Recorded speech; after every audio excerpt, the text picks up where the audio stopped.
Yerly, buenas tardes. Tal, rico verla, o escucharla por lo menos. Qué rico escucharla por lo menos, ¿no? Y te veo. ¿Sí me estás? ¿Sí me escuchas? Sí, sí.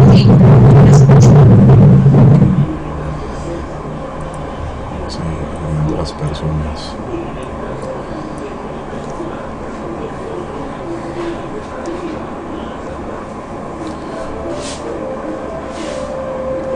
Diana, buenas tardes, ¿qué tal? Hola, profe, ¿cómo estás? Bien, bien, Julianita. ¿Cómo están por allá? ¿Bien? Me alegro. ¿Tus niños bien? Bien, profe, gracias a Dios estudiando. Ah, qué chévere. Pues desde casa. Sí, qué bueno, no, pero rico. Me alegra mucho. Sí, curioso. Todos los trabajos. Claro, claro. Eso hay que hacerlo. Sí, profe, sí, claro. Ya nos vamos acostumbrando a estos mecanismos de estudio también un poquito difícil, pero ya nos vamos Buenas acostumbrando. noches. Hola Camila, ¿qué tal? Qué rico escucharte.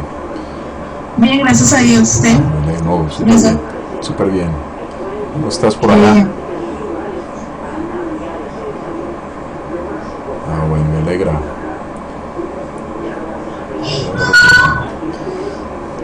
Vamos que ingrese un poquito más de personas y vamos iniciando la clase. Parece que no estuviera grabando, pero ya estoy grabando. Ya sé, desde que empezó estoy grabando. O sea que en esta ocasión me inventé una estrategia para hacer como eso se llama en matemática, llama una argucia. Aquí es una trampa pues al Zoom, y utilizo una herramienta para ganarme todo ese tiempo que antes perdía esa segunda parte que era tan caótica. Y me inventé una forma como de que me rinda, y es no grabando con Zoom, sino grabando con otra aplicación que tengo incorporada, y entonces puedo detener a Zoom y nos detenemos por ahí 2-3 minuticos, luego nos conectamos y seguimos. Yo pauso la aplicación y luego ya la grabo y la subo a la plataforma, porque me tenía la loco ese cuento. Es una... Buenas noches, ¿qué tal? Luisa, ¿qué tal? Bienvenida. Buenas noches. Privilegiado yo aquí con las damas. Aquí este salón me encanta porque es un ramillete de mujeres y muchas mamás acá. Y una vez aprovecho para desearles un feliz día para el próximo domingo. Un abrazo. Hola, profe. Buenas Buenas noches. noches, Luisa. Para esas que son mamás, un abrazo de una vez para ellas. Y las que no son, pues son potencialmente mamás, pues también un abrazo para ellas. Gracias, profe. Va a ser un día de la madre. Hola Laura, ¿qué tal? Bienvenida. Va a ser un día de la madre, pues siempre es en familia, pero este va a ser muy, muy especial por lo que está ocurriendo. Sí sabían que el día de la madre es el día más violento en Colombia, ¿no? Siempre. Bueno, el mundo, ¿no? El día de la madre. Además, increíble.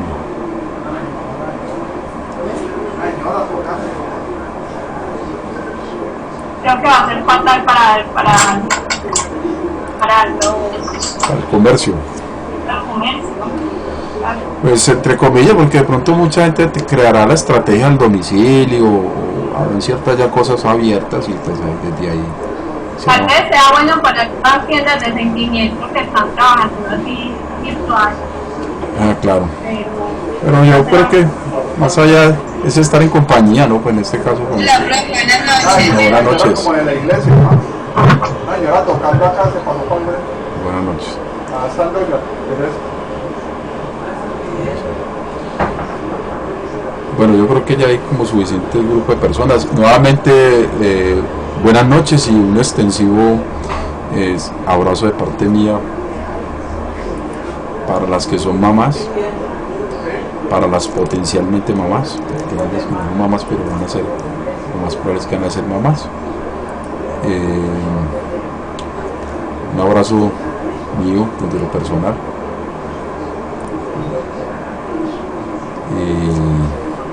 Se les acompaña mucho cariño ese día, que la pasen bien rico, y pues que haya salud, que yo creo que es lo más importante, y armonía de hogar, ¿no?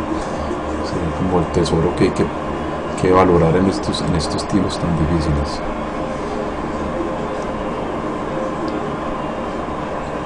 Acabo de recordar un amigo, hace unos años charlaba yo con un amigo, este amigo es homosexual, un amigo homosexual, y me pareció un gesto muy bonito del tipo que una charlando con él, me decía que cada vez que él cumplía años, él siempre le llevaba flores a la mamá, en vida, pues, su mamá aún vivía, espero que aún viva, porque él decía que él estaba aquí era por la mamá, o sea que ese era el cumpleaños, más allá de celebrar y poner un mundo de bombas, era ir a celebrárselo a la mamá, que se lo debía a la mamá, que él estaba en este mundo, era por los padres, ¿no? No está acá es por la mamá, francamente, ellos son los que lo traen a uno acá. Entonces celebrar el cumpleaños así me pareció bastante bonito, muy diciente, ¿no? Muy real. Bueno, muchachos, Santiago, el único aquí, hombre, que me acompaña hoy acá en este ramillete tan bello de mujeres que me encanta. Buenas noches, bienvenido. Un saludo también para todos los que acá, Verónica, que llegó con un nombre todo raro ahí, pero ahí está. Por acá estoy yo, Julián. Julián, no te veo, muestra. Sí. Hola, Julián, ¿qué tal? Somos 3 hombres acá liderando esto. Bueno, comencemos. Le estaba contando ahí rápidamente que esa segunda parte para hacer la grabación con esta aplicación, este tal Zoom, pues ya me inventé una herramienta, una estrategia, me dice aquí una vuelta. Entonces lo que vamos a hacer es que cuando acá en los 40 minutos nos desconectamos 3-4 minuticos, volvemos y retomamos, o sea, no vamos a perder tanto tiempo, que es que una de las cosas que más me da culpa hacia mí mismo, pues es perder tiempo, y no es un tesoro, porque una clase es un tesoro, y no se puede perder tanto tiempo. Entonces eso me indisponía mucho de lo personal, empecé a perder tiempo mientras volvíamos, y caótico. No, ya, por ejemplo, ustedes en este momento ven que no estoy grabando en Zoom, pero sí ya estoy grabando, ya desde que se inició a las 6:30 estoy grabando la tutoría hasta que pues demos por terminado. Entonces no vamos a perder tanto tiempo, que me parece muy bueno, y no nos perdemos de tanta cosa, y preguntas de ustedes que son muy valiosas. Bueno, la semana anterior comenzamos con esto, voy a minimizar aquí, qué pena quitarme ya. La semana anterior estuvimos conversando sobre el Producto Interno Bruto, por ahí dejé la actividad. Pido disculpas que de pronto ya he ido calificando unas, pero es que me he ocupado en otras obligaciones, y estoy tratando de abordar todos esos temas lo más rápido posible para que queden ustedes ya full de eso. Igual creo que les manifesté la otra ocasión de que ya las notas estaban publicadas en Class, no sé si entraron ya a la plataforma, y allá están pues alojadas, por lo menos las notas mías, no sé pues de otros docentes, hablo por mí. Ya están alojadas las notas del primero y el segundo parcial. Entonces, si alguien tiene algún inconveniente, alguna cosa, pues me lo hace saber, y yo de alguna forma, pues de alguna manera, trato de darle solución a su impasse que tenga allí. Si vieron las notas, se tuvieron la oportunidad de ver las notas en Class, no por la plataforma, sino donde van a quedar realmente las definitivas. ¿Si la han visto alguna persona ha ido allá? Sí, profe. Bueno, entonces comencemos. Vamos a hablar hoy de la inflación y el desempleo, que está como tan de moda ese tema. Pues yo veo que el que quiera pues ahí en palabras dice que es la inflación. Alguien con sus palabras podría describir qué es la inflación, qué entiende por inflación, antes de que lea allí. Pues leer ahí quedaría muy fácil, hasta lo voy a quitar aquí. ¿Qué entenderá por inflación? Que es una palabra que se escucha mucha frecuencia en cuanto a la inflación, ¿no? ¿Qué entienden por inflación, muchachos?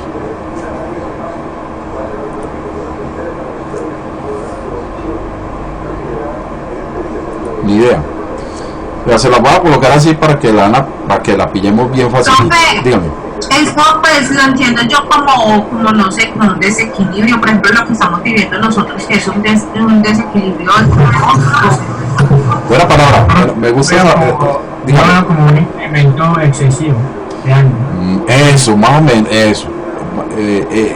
Tengan en cuenta, me gustan las dos palabras, incremento, como un desequilibrio. A mí me gusta cuando hablo de la inflación, me gusta colocar este ejemplo, que para que la pillen facilito.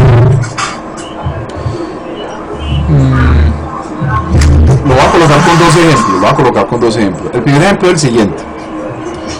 Vamos a imaginar que nos vamos a ir a rumbear, los que vivimos aquí en Cartago, nos vamos a ir a rumbear, no sé, a Puebla, que es como el más famoso de acá, bueno, es un negocio de eso, vamos a ir a rumbear allá, ¿cierto? Y entonces vamos a pedir que nos coloquen ahí pues para la rumba, el guarito, el aguardiente, entonces vamos a pedir unas 2-3 botellitas, pongamos 2 pues. Entonces vamos a preguntar, ¿cuánto cuesta la botella de aguardiente? ¿Cierto? Entonces el mesero nos va a decir, una botella de aguardiente está a 80,000 pesos, ¿cierto? Está 80,000. Bueno, listo. Digamos que el profesor Iván dijo, no, yo coloco la primera botella, coloca otra botella, etcétera. O sea, hubo capacidad de pagar la botella, ¿no? De pronto se hizo una vaca, bueno, pero se reunieron 80,000 pesos, no hay ningún problema. Listo.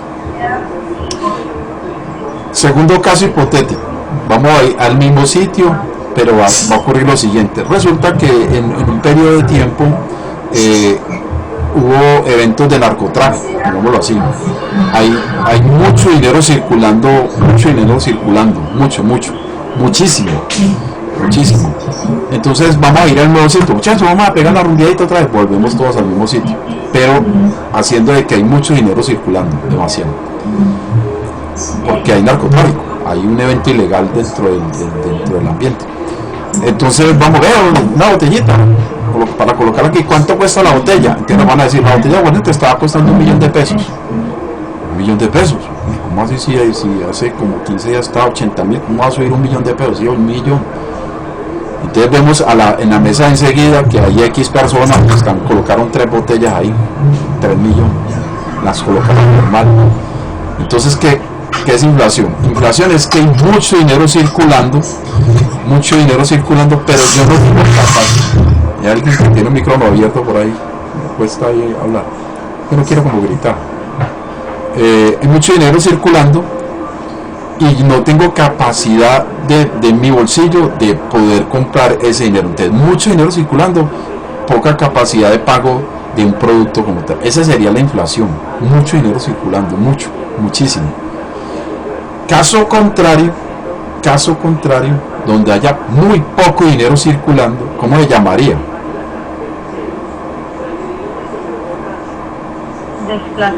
Deflación. Inflación si hay mucho dinero circulando y deflación si hay poco dinero circulando. Ese es un ejemplo. Segundo ejemplo, este lo aprendí viéndolo como en el papel, digamos. Yo creo que casi todos los que estamos acá en algún momento de su vida o en estos momentos pueden estar haciéndolo, han jugado lo que llaman es que tío rico, hágase rico, monopolio, es el mismo nombre pero hace lo mismo. Todos yo creo que en algún momento de su vida han jugado de eso, ¿cierto? ¿Sí conocen el juego? Llamas que hágase rico, tío rico, monopolio, juega con plata, con dinero. ¿Lo conocen?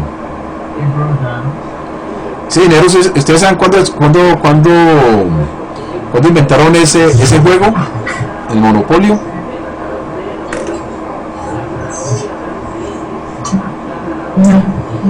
Muchachos, ese dinero lo inventaron en plena recesión económica de los Estados Unidos. En el 29, cuando cayó la bolsa, cuando no había plata, inventaron el monopolio.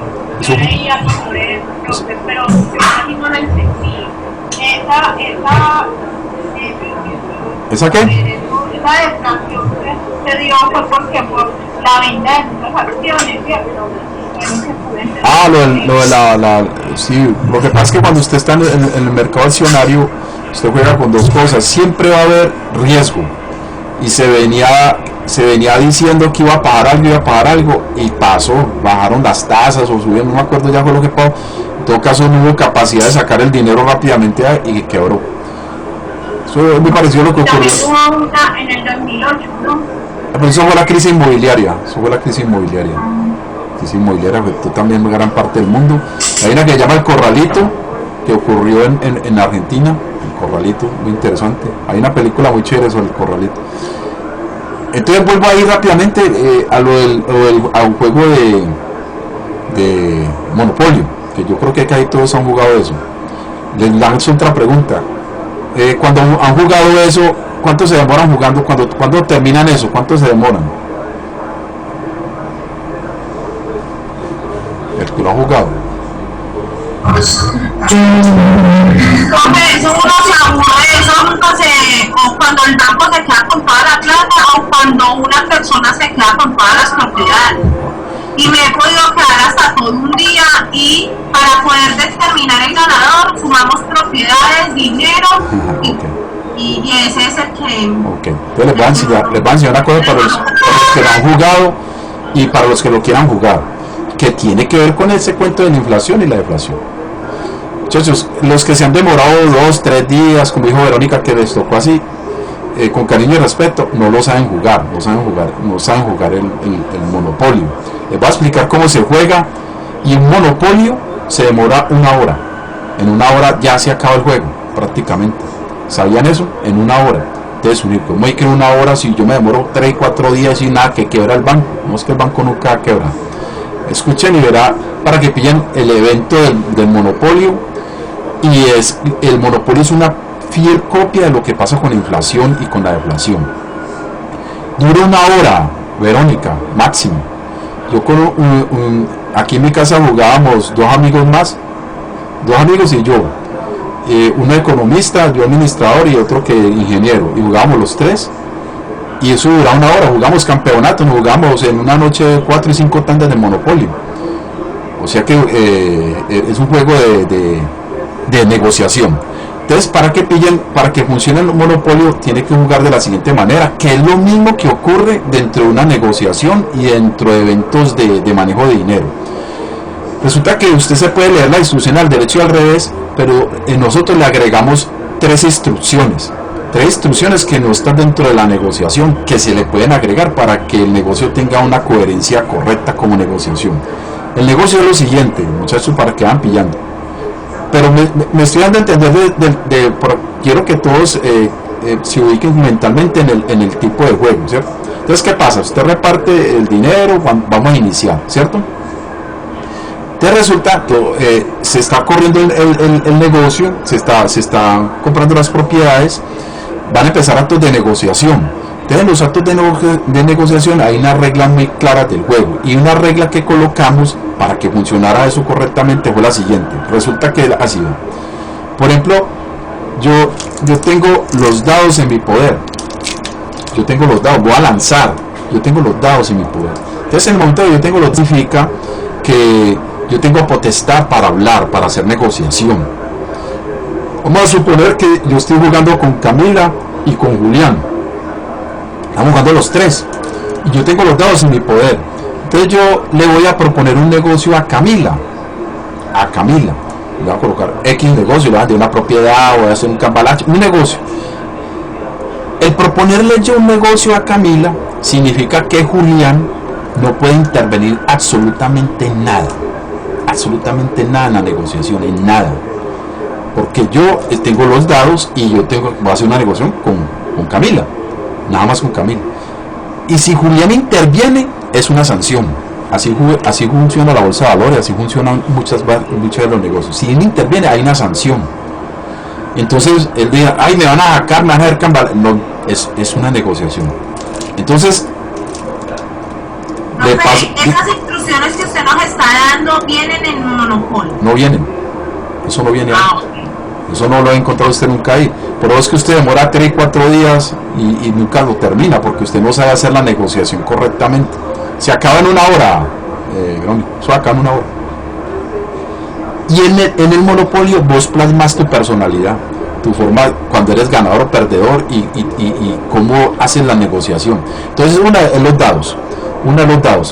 Y usted va viendo, a medida que va transcurriendo las negociaciones, usted va viendo un poquito con azares de la suerte, pero usted va viendo que en las negociaciones quién va a entrar en quiebra y quién está ganando.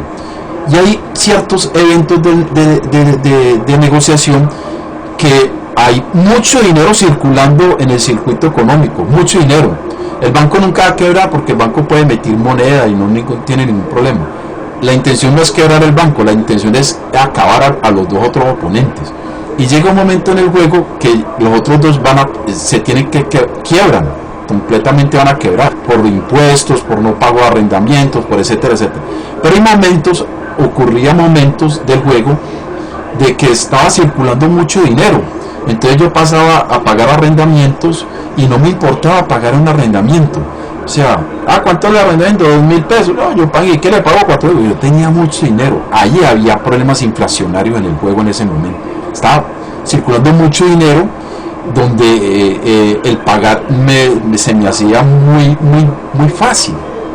Porque tengo mucho dinero dentro de mi bolsillo.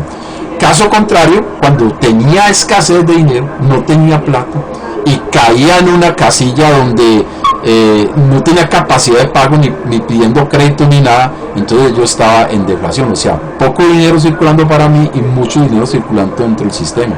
Eso hacía que entrara en deflación yo y una inflación para los que estuvieran rotando allí.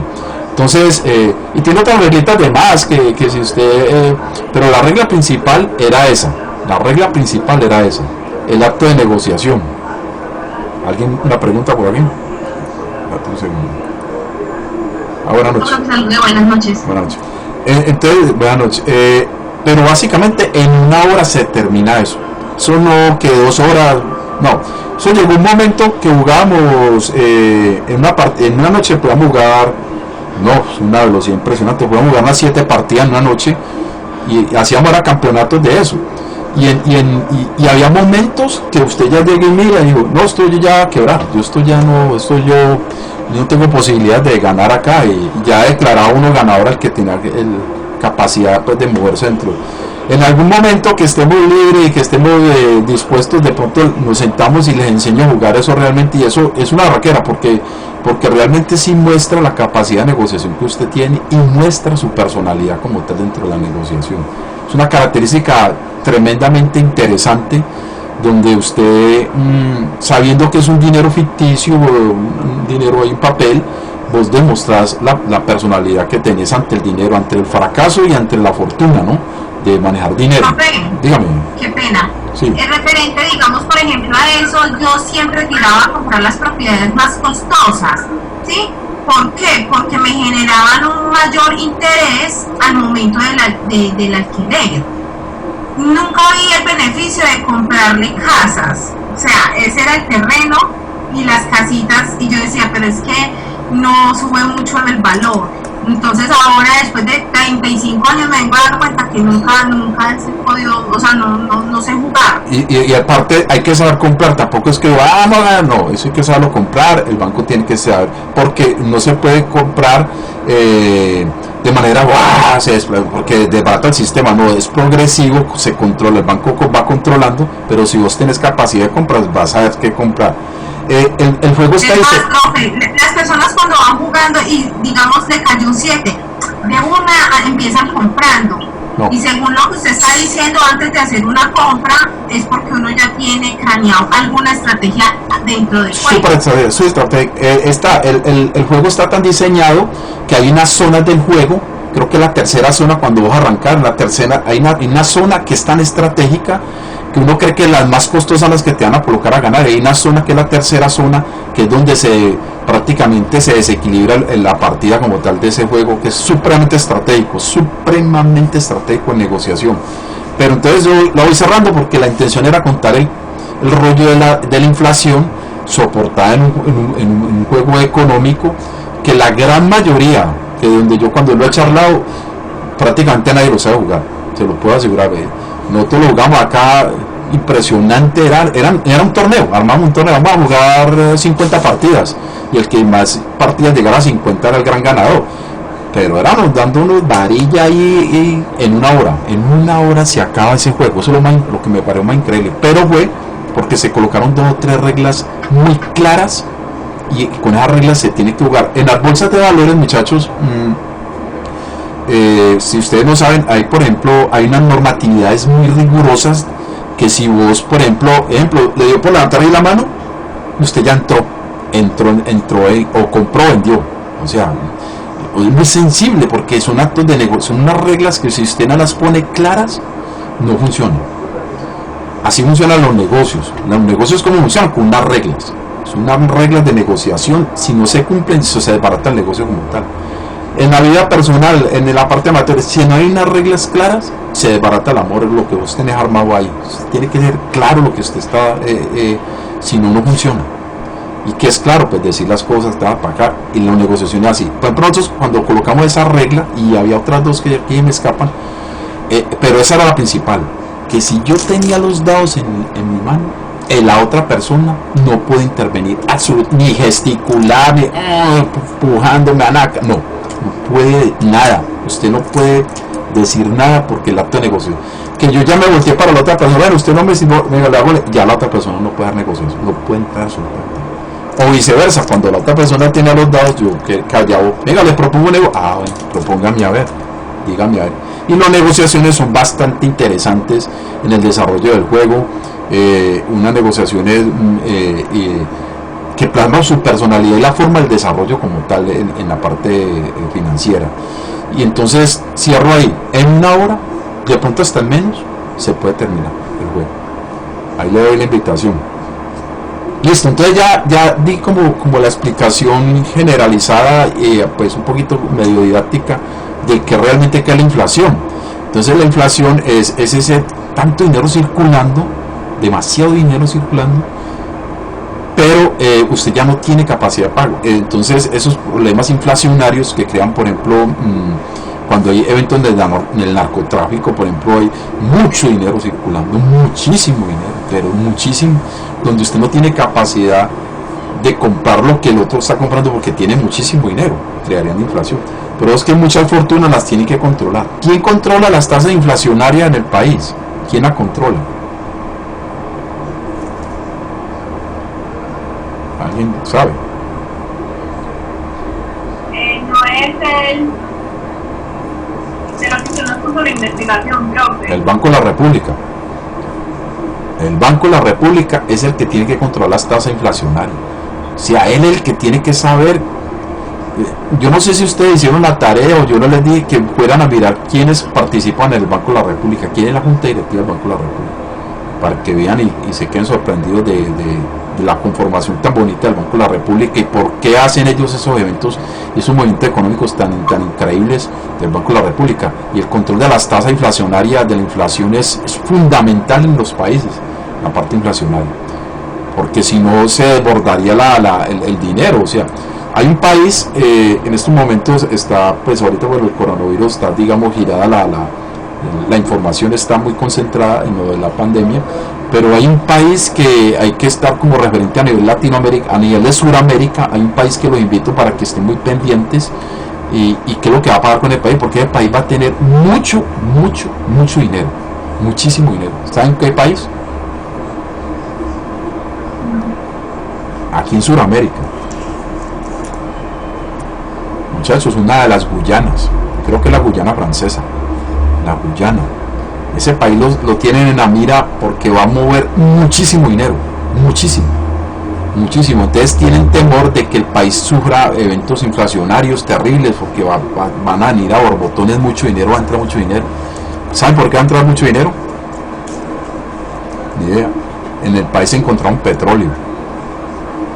Hay unas bolsas gigantes de petróleo. Entonces un país tan chiquitico, país como el Valle del Cauca, va a tener mucho dinero, y países han tenido esos que se encuentran el tesoro, digámoslo así, y no han sabido manejar ese tesoro y se han desbordado y han caído en dictaduras y cosas atroces hacia la sociedad. Entonces hay que controlar que esos países entiendan que cómo van a hacer el manejo de esos recursos, cómo se van a posicionar y van a tener las ganancias. Eso es muy interesante. Eso es como cuando usted en su casa usted se gana el baloto. ¿Ustedes saben qué les pasa cuando gana el baloto? van a administrar el dinero. Más allá de la alegría, le sucede una cosa que se llama el síndrome del pospobre. ¿Sabían eso? Quiere uno adquirir lo que siempre soñó y con lo que nunca tuvo. Lo Claro, que nunca pudo claro. obtener fácilmente, uno quiere invertir sin asesorarse y por eso Claro. puede también quedar en quiebra también rapidito. ¿No? Y aparte de eso, entraría mucho dinero al sistema y eso no es viable para el sistema financiero, que va a entrar demasiado y esta plata cómo va a entrar, se tiene que controlar el dinero. Entonces, y sufre, pues la persona sufre una cosa que se llama el síndrome de post-pobre. ¿Y sabían conocer el síndrome de post-pobre? Son síndromes que tienen las personas. Pero para que lo averigüen, era que el síndrome de post-pobre. Entonces, fui conversando acá. Me voy a quitar de acá. Ya hablé como mucho.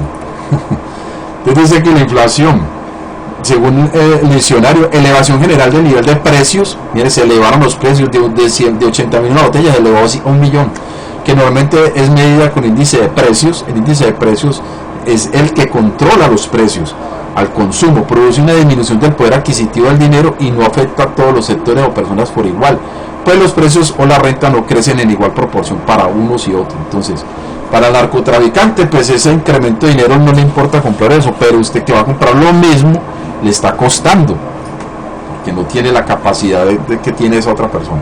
Usted suele vivirlo, pues en enero, por ejemplo, nos encontramos con que los alimentos tienen un precio más alto, lo mismo el precio de las matrículas, el transporte y así sucesivamente. A este fenómeno es lo que se le llama inflación. Hay dos tipos de inflación: inflación abierta, inflación de costos e inflación de demanda. La inflación abierta, aquella en la que un aumento de los precios está comprendido entre un 5 y un 8 o 10% anual, y por tanto supone un debilitamiento de la estructura económica, o sea, está muy fuerte la inflación. Inflación de costos, inflación originada en el lado de la oferta del mercado, por la elevación de coste de los factores de producción, materias primas, mano de obra, que va a influir al precio final de los productos. E inflación de la demanda también es una importante, inflación causada por aumentos persistentes de la demanda agregada.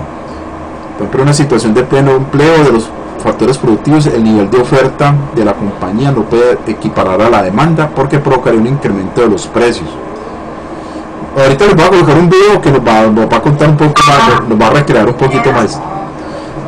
Inflación moderada, inflación galopante. Esta es muy interesante, esta última, que es la que hemos escuchado, algunas personas la han escuchado, la hiperinflación, ¿cierto? La han escuchado esta palabra.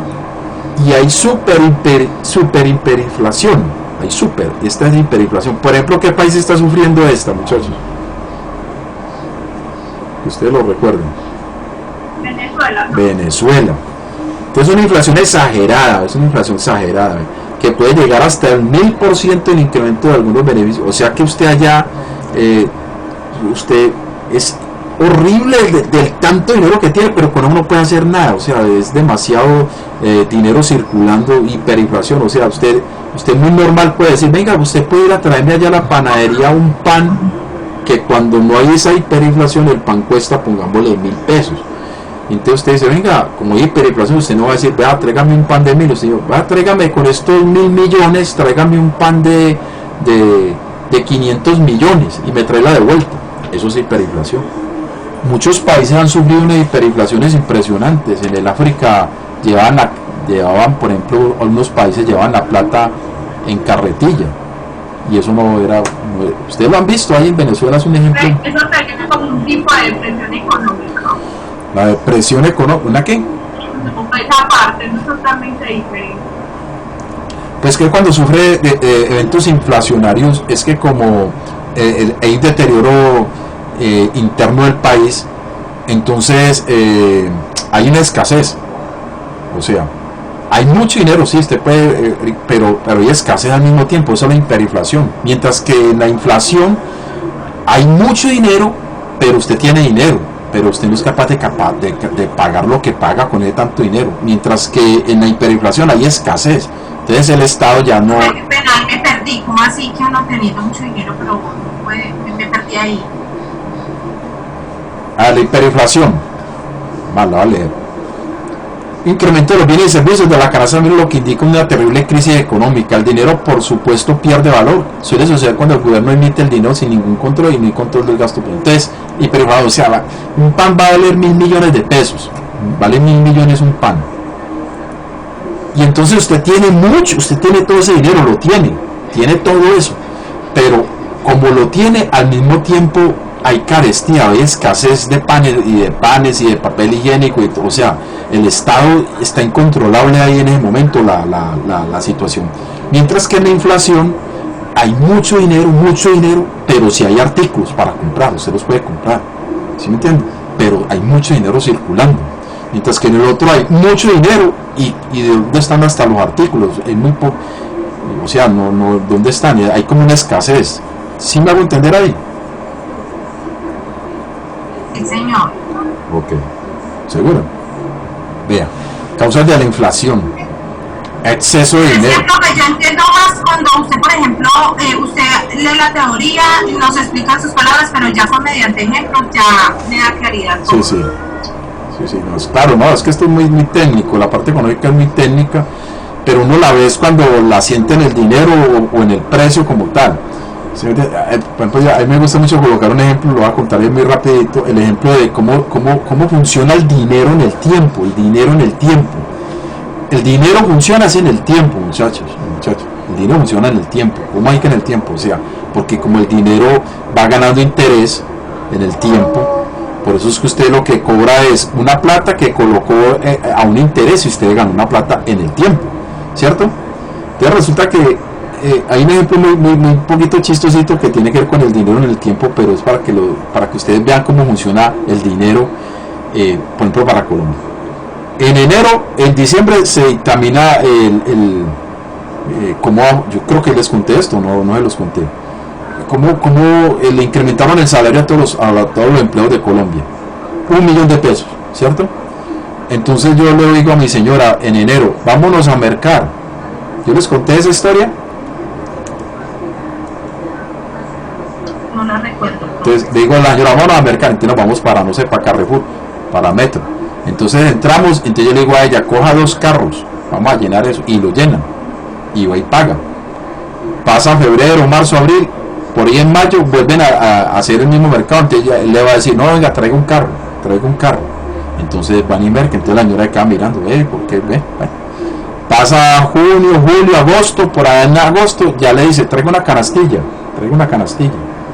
¿Y qué le pasa? Si empezamos con 2, ¿y qué es lo que pasa? Pues, cuando ya sobre noviembre y diciembre, ya ni la canastilla dice, no, venga, llevemos esa chuspa en la mano, eso no es ningún problema.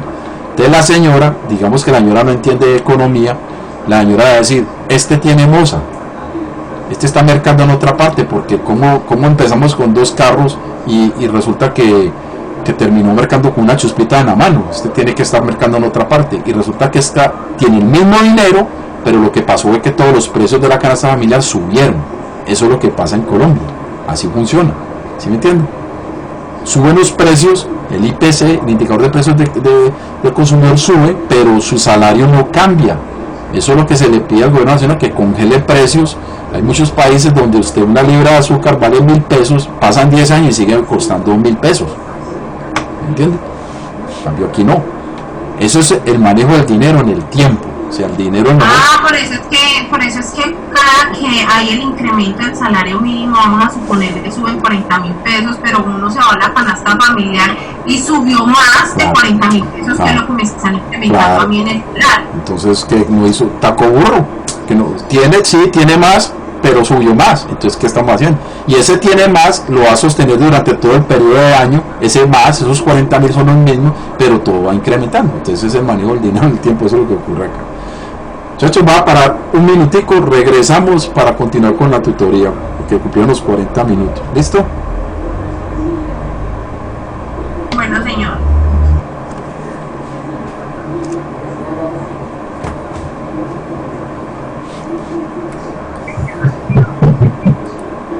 Ya estamos nuevamente acá. Estamos funcionando el truco, ¿sí? Ya como entra ya rápido eso, no cambiamos nada.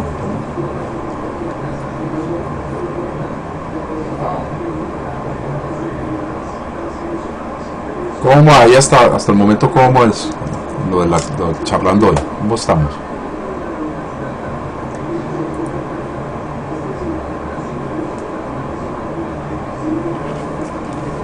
¿Cómo vamos ahí?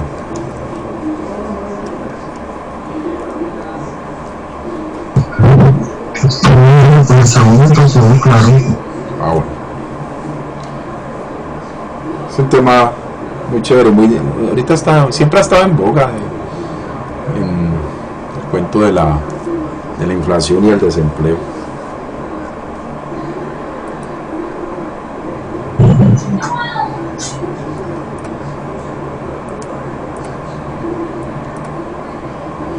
Y más ya que ya no nos demoramos tanto para no perder tanto tiempo. Ese truquito que me inventé me sirve.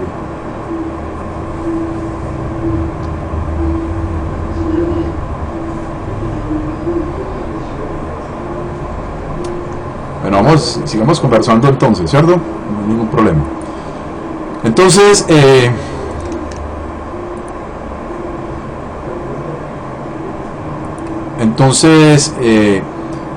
¿cuáles son las causas de esta inflación? ¿Cuáles son las causas de esta inflación? El exceso de dinero. Lo que estoy diciendo está causando demasiado dinero circulando. Mire que acá hasta lo nombran. Se ha dado cuenta que por aquí, por ejemplo, un ejemplo claro es la condición que infortunadamente ocasiona el narcotráfico, donde la gran mayoría de las personas tienen dinero, aunque no están involucradas en el negocio ilícito, pero tienen la capacidad financiera de comprar. Eso crea inflación. Cuando hay déficit de dinero, o sea, cuando hay faltante, sucede por las razones totalmente cambiantes, a contrarias.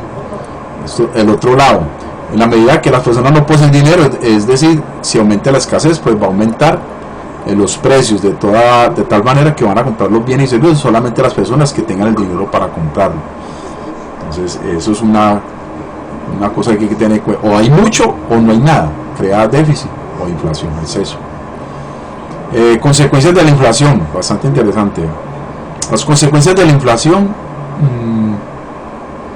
son altamente negativas para todos los actores de la actividad económica. Afecta a productores, importadores, exportadores, consumidores.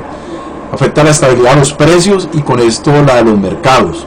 Afecta la tasa de empleabilidad, porque es posible que los productores tengan que despedir a los trabajadores al mediano y largo plazo, afectando los procesos de crecimiento. O sea que, por ejemplo, en este momento estamos muy sensibles a una consecuencias de inflación, pueden haber despidos masivos, o sea, hay que crear un proteccionismo aquí del Estado. Entonces, bueno, vamos a ver, estamos con los ahorritos.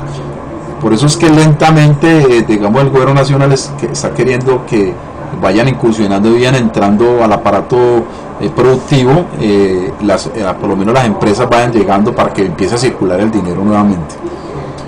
El menor valor de la moneda se ve afectado porque así el dinero nacional vale menos, debilitando las condiciones de negociación a nivel nacional e internacional.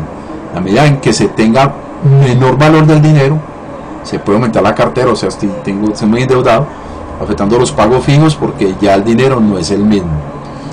Entonces, pues siempre se ha dicho, hace tiempo leía yo que, por ejemplo, salvar a Venezuela demoraría, las tablas de salvamiento económicos por ahí unos 20 o 30 años, o sea, porque él tiene que liberar, digamos, nuevamente alivianar la moneda, ajustar la moneda, ¿no? O sea, todo es un proceso muy grande. Los grandes perdedores serían la gente, ¿no? Bueno, entonces está el índice de precios. Esto es bastante interesantísimo. El índice de precios, supremamente interesante. Usted entra donde se me escapa donde es que está ubicado el indicador de precios del consumidor. Eso lo tiene el Ministerio de Industria y Comercio, creo que es el que lo emite. Y ahí usted tiene que mirar realmente en cuánto se pacta la venta de X artículo. Y a partir de ahí usted pues hace la negociación. Explico, por ejemplo, colocaron que el indicador de precio al consumidor vamos a colocar del acetaminofén cuesta 5.000 pesos. Entonces el indicador de precio al consumidor me está dando como el dato exacto que tiene que ser vendido, o por un poquito por encima o pues por debajo. Entonces el vendedor pues lo va a vender un poquito por encima para ganar algo, ¿no? Pero no puede desbordarse en el precio porque entonces no sería correcto. Entonces hay que tomar reglamentación y colocar de pronto sanciones a lo que está ocurriendo ahí. Entonces, el indicador de costo total de los bienes y servicios comparados con los del año anterior, siempre son comparados los indicadores, muestra la variación del precio, pero es necesario definir la canasta familiar determinando los bienes y servicios que hacen parte de la canasta familiar. Es decir, que se requiere establecer los bienes más representativos para el consumidor. Y ahorita le hice un ejemplo de que qué bueno que una libra de azúcar costara 1.000 pesos, de manera de ejemplo, y dentro de 5 o 6 años costará 1.000 pesos, ¿cierto? Yo hace unos años, cuando estaba estudiando en la universidad, estaba en Cali, allá nos visitaba un señor que en ese tiempo era docente de la tecnológica, y él estaba haciendo, creo que era una maestría o una universidad en la del Valle, y este señor, él trabajaba con la tecnológica, y él había estudiado su ingeniería, la había estudiado en Rusia, en el tiempo de la Guerra Fría, que se hicieron intercambios entre estudiantes, pero yo creo que más bien fuimos nosotros allá que ellos vinieran acá, pero muchas personas tuvieron la oportunidad de ir a Rusia. En ese tiempo no era Rusia, sino que era la Unión Soviética. Entonces ellos fueron, y entonces este señor, este ingeniero, iba y se quedaba iba como una vez al mes o una vez cada 15 días, ya no recuerdo. Y yo mi preguntador, yo pregunto mucho, entonces en una de esas le pregunto que cómo era cuando él llegó allá, porque era la Unión Soviética socialista.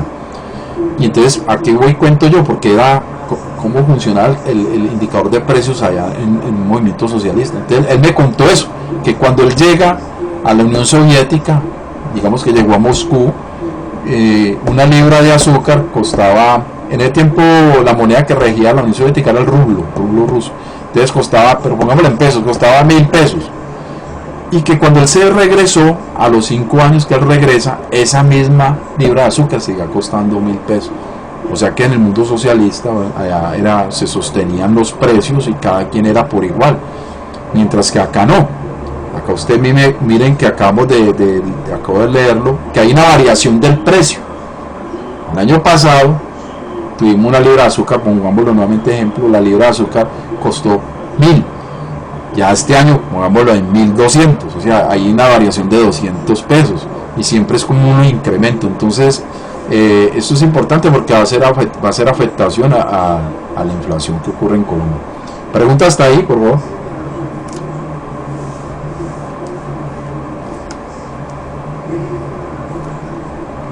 Preguntas.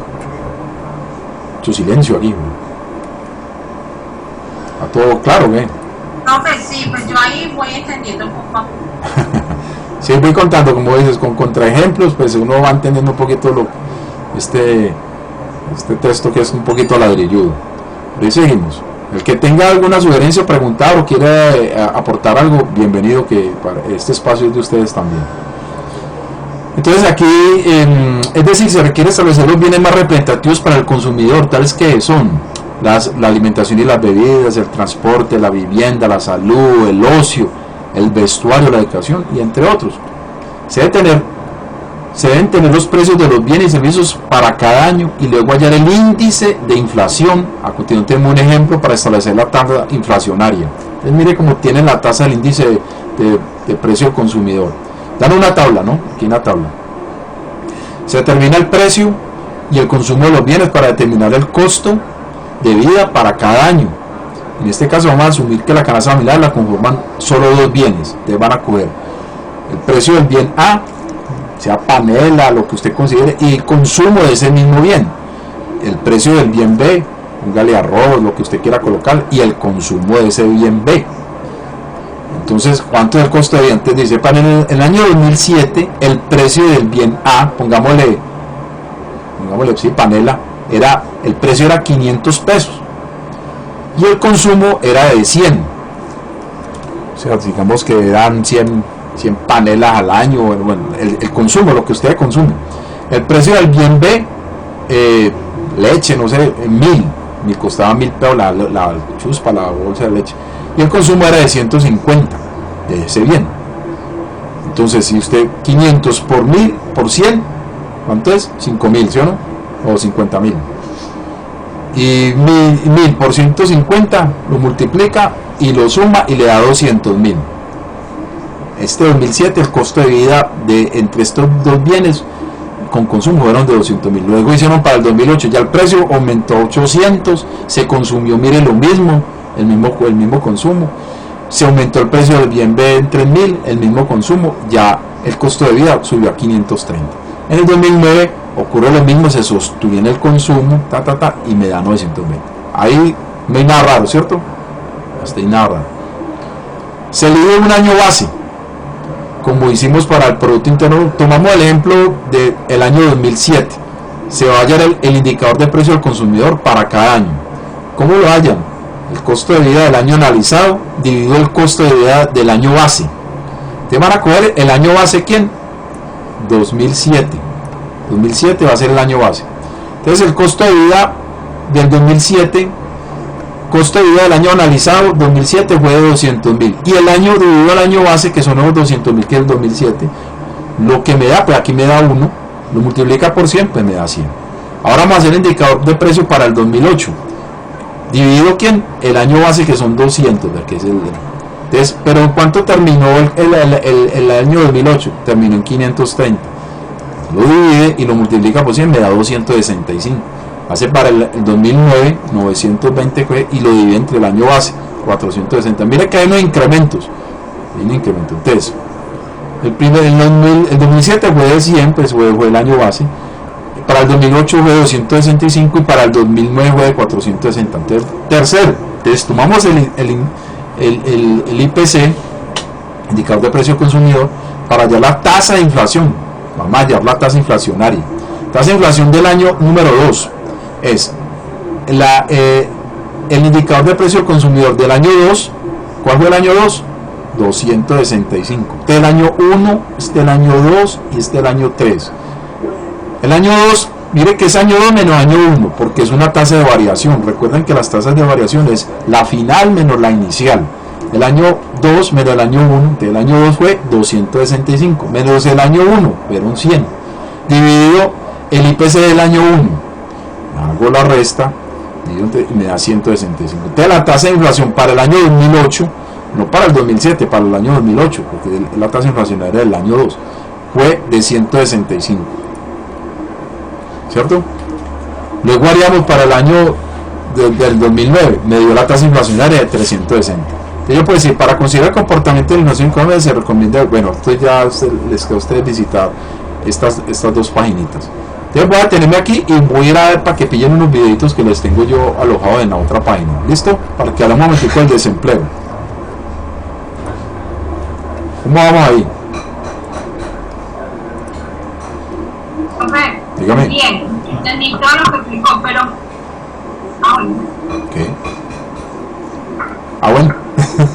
Listo, listo. No, sino que en el cuadro dice la faltota, por lo que se divide por el año base, me confundí un poquito. Acá yo me devuelvo.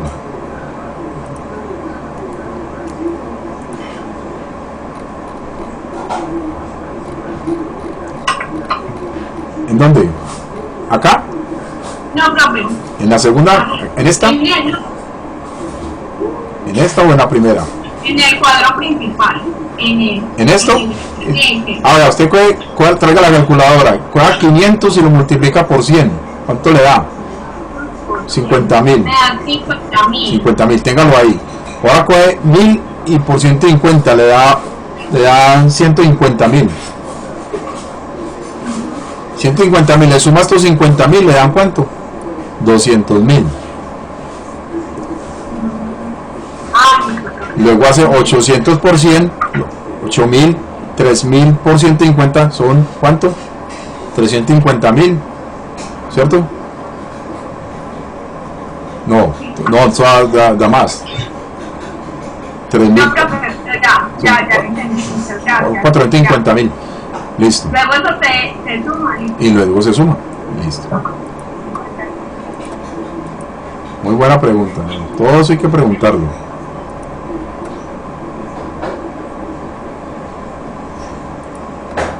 Vamos a ver ese videito, a ver cómo nos va.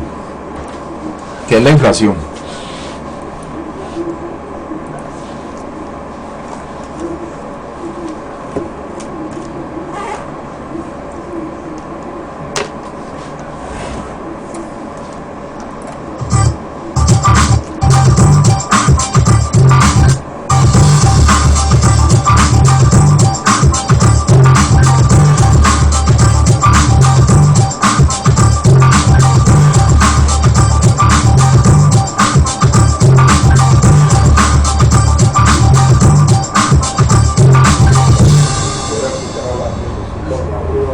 inflación es uno de esos temas de los que todo el mundo habla, pero que casi nadie entiende. Por ejemplo, las amas de casa se quejan de la inflación cuando van al supermercado y se dan cuenta que la plata no les alcanza para comprar todo lo que necesitan. Los trabajadores también piensan en la inflación cuando cada año van donde su jefe a negociar un nuevo salario. Los ahorradores temen a la inflación y por eso deciden sacar la plata que tienen debajo del colchón para que no pierda valor y llevarla a un banco para que les den intereses. Pero la inflación ha llegado a ser tan grave en algunos países que incluso ha llegado a generar grandes problemas políticos. Por favor. Está claro que la inflación es importantísima para nuestras vidas. Imagínense, no solamente limita la cantidad de cosas que podemos comprar, sino que además incide en la negociación de nuestros salarios que puede llegar a tumbar a un gobierno. Por eso es importante que entendamos qué es la inflación y qué hay que hacer para controlarla. La definición de inflación no es muy complicada. Los libros de economía nos dicen que es una situación en la que se presenta un aumento generalizado y persistente de los precios de un país. Pero esta definición por sí sola no es muy útil si no sabemos primero qué son los precios, de qué dependen y por qué pueden aumentar de manera persistente y generalizada. Entendido de una manera mucho más simple, el precio de un producto es el valor relativo que la gente le da a ese producto en una economía. Señorita, hágame un favor, ¿a cómo las empanadas? A mí. Por ejemplo, si en una economía una empanada tiene un precio de 1.000 pesos y una gaseosa tiene un precio de 2.000 pesos, eso quiere decir que el valor de esa empanada es la mitad del de una gaseosa, por lo que es lo mismo que el valor de esa gaseosa es el doble del de la empanada. Pero como sería muy enredado llevar las cuentas de los precios de las empanadas en términos de gaseosas, de los de las gaseosas en términos de empanadas, y así con todos los bienes de la economía, es mucho más fácil poner todos los precios en términos de una unidad común, la moneda. En Colombia la moneda oficial es el peso y por eso los precios se fijan en pesos. Si yo tengo 10.000 pesos para gastar, puedo comprar 10 empanadas de 1.000 pesos, o puedo comprar 5 gaseosas de 2.000 pesos, o cualquier combinación de esos productos que termine sumando 10.000 pesos. Pero ¿de qué depende que un producto tenga un precio más alto o más bajo? Podemos dar la respuesta de una persona del común o la respuesta de una persona especializada como un economista, que en el fondo son la misma respuesta. Una persona del común, por ejemplo, sabe que si hay cosecha de mangos, va a encontrar gran abundancia de mangos en el supermercado y su precio será relativamente bajo. Esa misma persona sabe que si quiere llenar el álbum del Mundial de Fútbol y le falta la lámina del jugador de moda, que es la lámina más escasa, tendrá que pagar un alto precio para conseguirlo. La persona del común también sabe que el precio de un producto depende además de que tanta gente quiera comprarlo. Los economistas explican todo esto con dos conceptos muy simples, la oferta y la demanda. Si la oferta de un producto es muy grande, por ejemplo los mangos en cosecha, su precio tenderá a bajar. En cambio, si la oferta de un producto es restringida, por ejemplo la lámina escasa del álbum de fútbol, su precio tenderá a bajar. ¿Y qué pasa con la demanda? En este caso la relación es al revés. Si la demanda por un producto es muy alta, por ejemplo la demanda por sombrillas en una tarde lluviosa, el precio de las sombrillas tenderá a subir. En cambio, en una época de clima seco, la demanda por sombrillas tiende a bajar y el precio también se va para abajo. Pero no nos desviemos del tema. Decíamos que la inflación es un aumento generalizado y persistente del nivel de precios de un país. Eso quiere decir que la inflación no aumenta si solamente sube el precio de la lámina del jugador más popular del mundial, y tampoco la inflación desaparece si solamente baja el precio de los bancos. La inflación no se refiere a los movimientos puntuales de esos productos específicos, sino a movimientos generalizados de todo el nivel de precios de la economía. De esta manera, si uno dice que una economía tiene una inflación de 10% en un año, quiere decir que el promedio de precios de todo el país se eleva en 10% durante ese año. De la misma manera, si la inflación en un país es del 100% anual, quiere decir que el nivel promedio de precios de toda esa economía se duplica en un año. Desafortunadamente, algunas veces la inflación se sale de control y termina acabando con la estabilidad económica de un país. Este es el caso, por ejemplo, de Zimbabue, en el África, que en el año 2008 tuvo una inflación tan alta que los precios se duplicaban cada 24 horas, erosionando por completo la capacidad adquisitiva de la gente. En América Latina también ha habido casos de gran inflación, como por ejemplo los de Brasil, Argentina y Perú en los años 80. Colombia también ha tenido periodos de gran inflación, como por ejemplo los de la guerra de los 1000 días a finales del siglo XIX y comienzos del siglo XX, cuando el aumento de los precios alcanzó un promedio de más de 390%. Afortunadamente, en los últimos tiempos, la inflación en Colombia ha estado bajo control, sobre todo después de que la Constitución de 1991 estableció la independencia del Banco de la República. Hasta aquí hay dos cosas que han quedado totalmente claras. La primera, la inflación es un aumento persistente y generalizado del nivel de precios de un país. La segunda, la inflación tiene un gran impacto sobre nuestras vidas, desde la fijación de nuestros salarios, pasando por las cosas que podemos comprar, hasta poder afectar incluso la estabilidad política de un país. Pero un momento, si ya no estamos hablando de la cosecha de los mangos o de la escasez de la lámina del jugador más popular del Mundial de Fútbol, ¿de qué estamos hablando? ¿Qué factores pueden hacer que todos los precios de una economía aumenten de manera generalizada y persistente? ¿Qué hay que hacer para controlarla? Para conocer esas respuestas, no se pierda nuestro próximo video.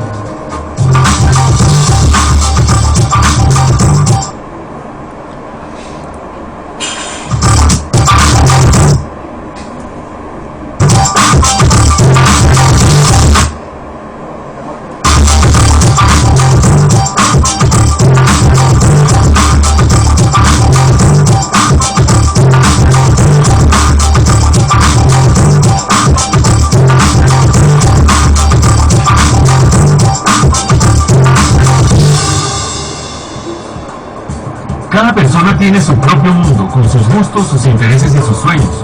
Pero si hay algo que todos tenemos en común, es que queremos que el dinero nos rinda para poder comprar muchas cosas. Por eso uno de los temas económicos a los que más tenemos que ponerles atención es la inflación, un fenómeno que puede reducir drásticamente la cantidad de cosas que podemos comprar con nuestro dinero. Buenos días, don Hugo. ¿Me vende un cafecito, no es el favor? Muy amable. En este video vamos a estudiar cuáles son las causas de la inflación.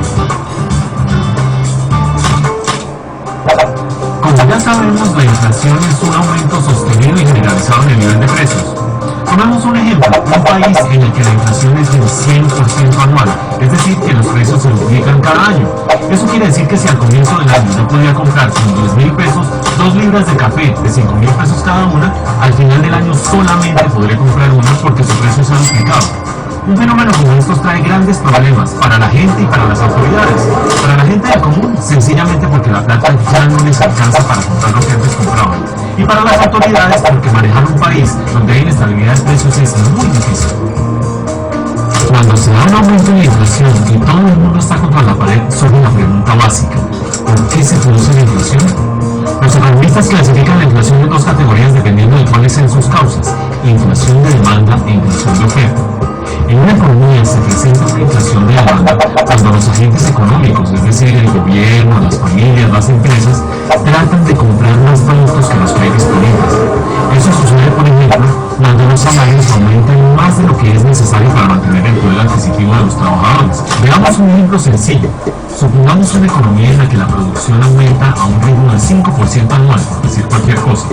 Si en esa economía los salarios aumentan 100%, es decir, que de repente se duplican, va a haber problemas, porque la gente al tener el doble de dinero en su bolsillo, seguramente va a tratar de comprar el doble de cosas que compraba anteriormente. Y como la producción no puede reaccionar rápidamente, ese nuevo gasto seguramente se va a ir, en parte en importaciones, pero en gran medida en un aumento en precios. Ese es un ejemplo clarísimo de cómo aumenta la inflación cuando la gente trata de comprar más cosas que las que hay, o lo que es lo mismo, cuando la demanda excede la oferta. Cuando la gente tiene más dinero en los bolsillos, trata de gastar más, y en alguna medida eso se va a traducir en un aumento en precios. Pero la inflación no solo es un problema que tenga que ver con condiciones de demanda, también hay circunstancias de oferta que generan un aumento sostenido de los precios. Volvamos a nuestro ejemplo sencillo en el que la producción de la economía crece a una tasa del 5% anual. Si en ese país se presenta un grave fenómeno climático que termina arruinando buena parte de las cosechas y reduciendo la cantidad de alimentos que hay para la gente, se va a presentar un fenómeno inflacionario. ¿Por qué? Supongamos que antes había 10 libras de alimento por persona y a raíz del fenómeno climático quedan solo 10 libras de alimento para todo el mundo. La gente inmediatamente va a tratar desesperadamente de comprar esos alimentos que son cada vez más escasos y va a elevarse su precio. Si eso se presenta durante un buen tiempo, se van a generar presiones inflacionarias. Pero la inflación de oferta no solo se da cuando se reduce la cantidad de productos disponibles para vender. También se presenta cuando los productores deciden aumentar sus precios por cualquier motivo. Por ejemplo, cuando aumenta el costo de los insumos que usan en su proceso productivo. Veamos el ejemplo clásico. Cuando aumenta el precio de los combustibles, Todos los sectores que usan gasolina en su proceso de producción, que son muchísimos, deciden aumentar sus precios y de esa manera generan presiones inflacionarias para el resto de la economía. Otro caso que se presenta con cierta frecuencia es el de una devaluación que aumenta el precio de los productos importados. Veamos un ejemplo. Si un metro de tela en el mercado internacional cuesta $1 y el dólar en Colombia vale 2.000 pesos, ese metro de tela vendido en el mercado colombiano va a costar 2.000 pesos. Pero si de repente hay una devaluación y el precio del dólar pasa a ser de 3.000 pesos, el mismo metro de tela va a costar 3.000 pesos en el mercado nacional, encareciendo no solo la tela importada, sino también las camisas, los pantalones, las sábanas que se hacen con esa tela. De esa manera, una devaluación no solamente aumenta el precio de los productos importados, sino de todos los productos nacionales que usan insumos importados. Hasta este punto ha quedado claro que la inflación se puede generar tanto por problemas de demanda como por problemas de oferta. Es probable que para una persona del común eso no quiera decir nada, porque lo único que le preocupa es que con una alta inflación se le va reduciendo su poder adquisitivo. Para esa persona la pregunta relevante es, ¿qué hacer para controlar la inflación? La respuesta a esa pregunta la vamos a abordar en un próximo video.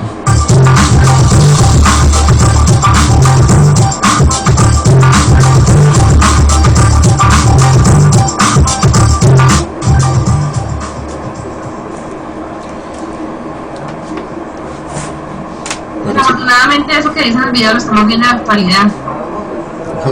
Pues sí, pero siempre se ha visto, sí, pero ahorita claro se nota por Sí, claro. Siempre se hace. Sí, pero si pues tenemos destinado 15.000 pesos para comprar una cubeta de huevos y 2 bolsas de leche, ya no podemos comprar la leche porque los huevos han subido 2.000, 3.000 pesos más. Claro. Entonces ahí nos debemos el gobierno nacional tiene que controlar eso, porque entonces hay escasez y es muy delicado. Ahí la invitación es, a manera general, es que sean muy cautos en el gasto, porque probablemente pueden haber desvíos masivos, pueden haber una cantidad de cosas. Pero mira que los precios aumentan y antes quieren bajar los cuentos. Imagínese, claro. Sí, no hay un problema crítico a nivel, no solo en Colombia, a nivel mundial. Hay que mirar a ver cómo son los problemas cíclicos de la economía y es muy complejo, o sea, hay que ser economista y hay que ser un gran pensador para poder ver hacia dónde va el cuento. Pero ya han ocurrido, entonces ya más o menos saben para dónde va. Hay que controlar cosas y ser cauto. Por ejemplo, la persona que le gusta el endeudamiento, endeudarse, usted para endeudarse tiene que tener dos vertientes para lograr endeudamiento. Si la deuda que usted va a tomar es porque va a producir dinero, pues métase en la deuda. Pero y si la deuda que usted va a tomar es para pagarla, pues también métase en la deuda. Pero si usted se va a meter en una deuda que no produce plata, sino que es una pérdida, perdió. Si usted se va a meter en una deuda que no la va a pagar, pues perdió también, porque lo van a bloquear. ¿Sí me entiende? Entonces esos elementos y todas esas condiciones hacen que el ejercicio económico funcione en toda la nación y a nivel mundial. Sigo acá un poquito. ¿Cómo vamos hasta ahí? Mire que en esta ocasión no les va a dar taller, sino que les va a dar un foro para que participen en el foro. No hay Qué maravilla, qué gran regalo de madre. ¿Cómo les parece? Bueno, me devuelvo un minuto por acá.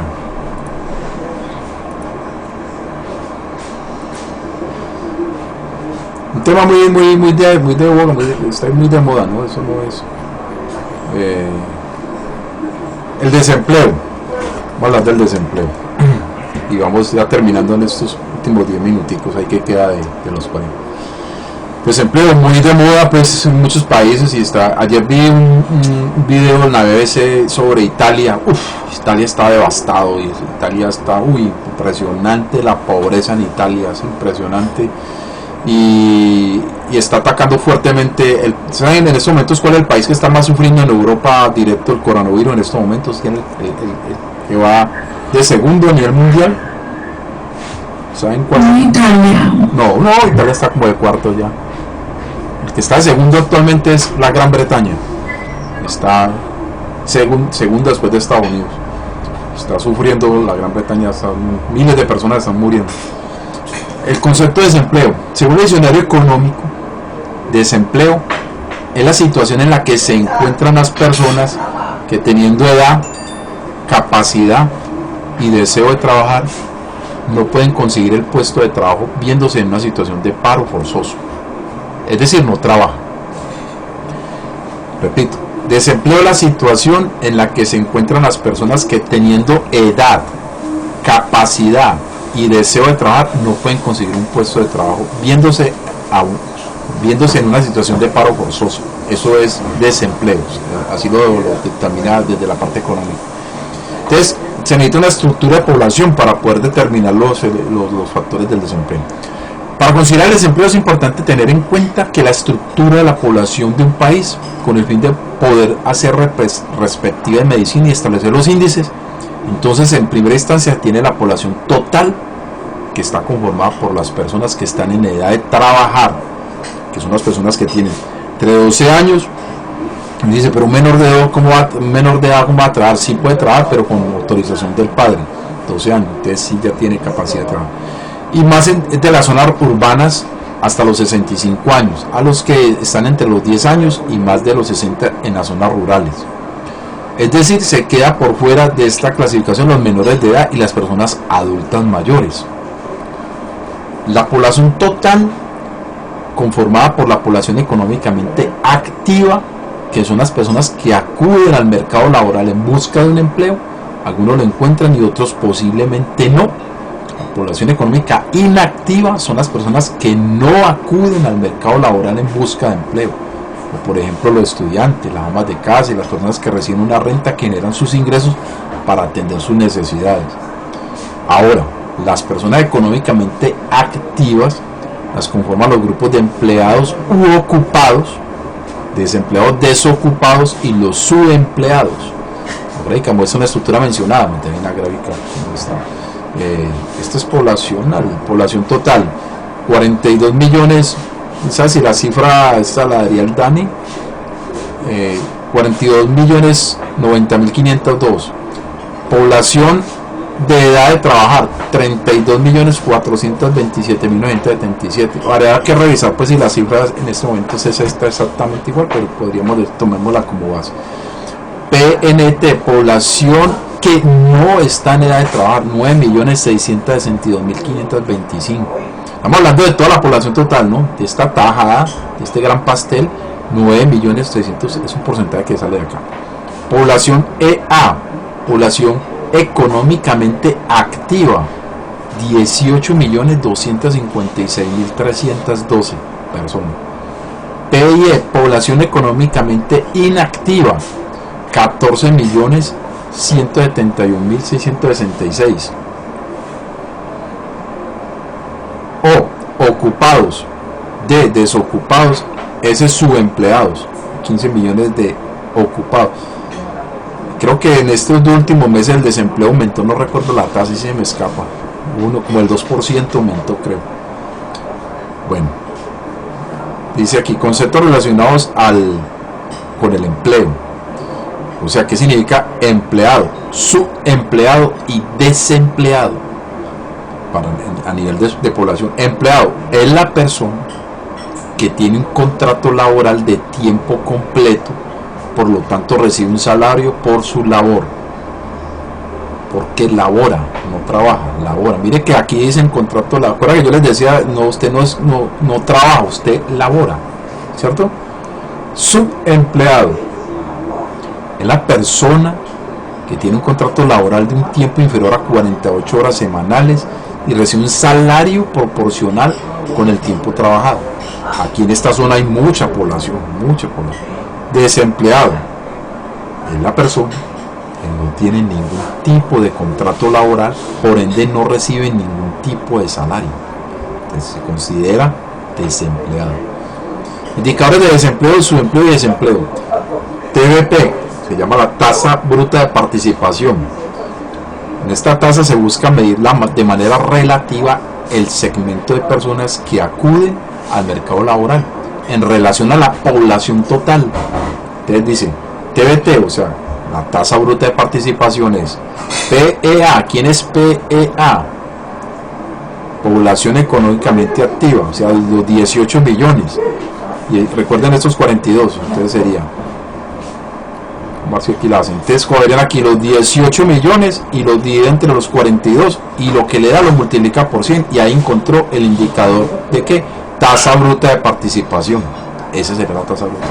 Va a hallar la tasa global de participación, es una tasa de mayor incidencia en tanto se puntualiza más, es la relación entre la población de edad de trabajar y la población que acude al mercado laboral. Entonces yo quisiera hacer la tasa global de participación, sería la población en edad de trabajar. ¿Cuánto es la población en edad de trabajar? Población en edad de trabajar, que es esta, ¿cierto? Población en edad de trabajar, PET, esta. PET, esta, 32 millones. ¿Dividido quién? La población ET, población de edad de trabajar. No, la cosa me perdí. PEA, Población económica activa. población económicamente activa, dividido PET. De 18 dividido en 32, lo multiplica por 100. Y así sucesivamente. Mire, la tasa de desempleo, ¿cómo haya la tasa de empleo? Es la D, que es los desocupados, ¿cierto? Los desempleados, sobre la población económicamente activa. Lo que te da, encontraría la tasa de desempleo. Mire que la tasa de desempleo es lo que indica por regiones, ¿no? La parte social, la parte política, está muy de la mano de eso. La tasa del subempleo es S, y los S ¿quiénes son? Los subempleados. Los subempleados, dividido PA, la población económicamente activa. O la tasa de empleo TE, los empleados, dividido la población económicamente activa, entonces me da la tasa de empleo. Entonces Colombia a lo largo de su historia ha mostrado siempre índices altos en las tasas de desempleo y subempleo. Es importante aclarar que el subempleo no es de las personas que por ejemplo venden cosas en la calle, ellas hacen parte de la economía informal. Mire pues, y aquí, bueno, aquí hay un ejercicio, pero esto no, hasta aquí llegamos, hasta aquí nos detenemos. Entonces me devuelvo por acá y voy terminando. Entonces, conclusión, vimos de qué trataba la inflación y hablamos un poquito de la deflación, el desempleo, que cómo funciona, en qué indicadores miden el desempleo y de qué tipo es considerado desempleado. Pues nos recreamos con dos videos donde me contaban qué era la inflación y cuáles eran las causas de la inflación. Tengo que arreglar aquí causas de inflación. Y por último, dejo un foro abierto durante toda la semana para que me den respuesta sobre el valor de la información en cuanto a inflación y desempleo en momentos de incertidumbre, en qué puede servir. O sea, la información que tenemos ahorita en cuanto a inflación y el desempleo en esta incertidumbre de la pandemia, ¿de qué me puede servir como empresario, como personal común? ¿En qué me puede servir eso? Esa es la respuesta. Quiero que opinen sobre eso. Muchachos, siendo yo un minuto, muchachas, me retiro. Ha sido un gusto, un placer haberlos visto hoy. Un saludo para las mamás y nos vemos pronto entonces. Un abrazo para todos. Muchas gracias. Gracias, profe. Gracias. Esté bien, chao. Gracias, profe. Chao.